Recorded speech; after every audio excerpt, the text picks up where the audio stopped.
Actually a great transition to building on that wisdom that you have. How do you define success? Yeah, that's another one of those hard questions in this. How do I define success? I think I will tell you professionally, what makes me so happy is when I see a young mentee being very successful, and or when I see a student that I've mentored now just climbing, like I can't wait to see where they're going to go because they've already established themselves in their PGY1 or, got the PGY1 or moving to a PGY2, have these unbelievable skills.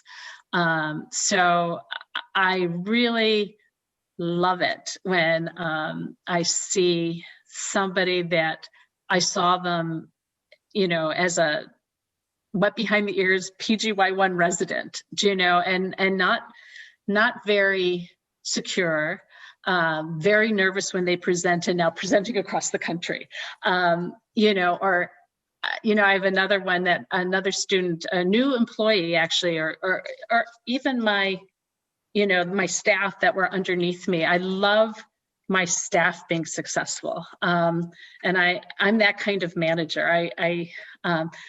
I really like to I like to have my success be their success. That I've encouraged them. So, and I look at some of my young staff that I've had throughout the years that are just doing fantastic. That to me is really how I measure success, and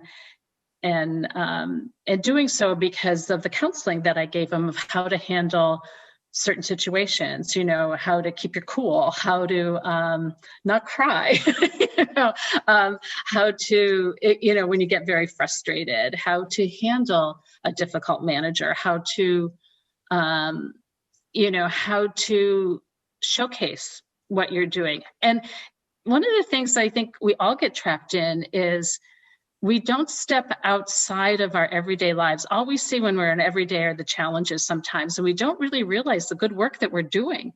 And so, I've had to do that a number of times with some of my staff. And it's really funny when I have this one clinician in particular who's just done amazing work. And, and I'd say, I think you have one of the top practices in the country. And she just never believed me. She was never that, it was hard for her to get secure until she did a research project as part of a national research project, and that research lead, who had a national heart and lung, I'm just going to avoid names, but very, very well-known researcher said, you have one of the top practices in the country, and and then I laughed. I said, see, you didn't believe me.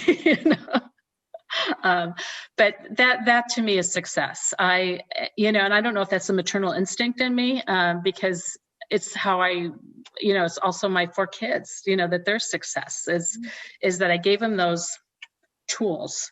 I was able to help them build those tools. I don't know that I gave them to maybe my kids I did, but I was help them to able to recognize those tools within themselves that led to their success, that confidence, that way to manage an issue, that kind. And that all came through, my lessons learned, or, failures and successes over the years. Yeah, I think it's very much tied to, as you're talking about it, kind of that growth mindset of, as you're saying, that you get excited as you see them grow in whatever spaces that they are able to shine and build their skills within that, recognizing that there's different mentoring or conversations that are had along the way in order to continue to grow. But success is very driven. A lot of the conversation that you've been talking about and linking a lot to seeing kind of that growth in people, and growth is great because it's a continuous process, right? You can always keep growing.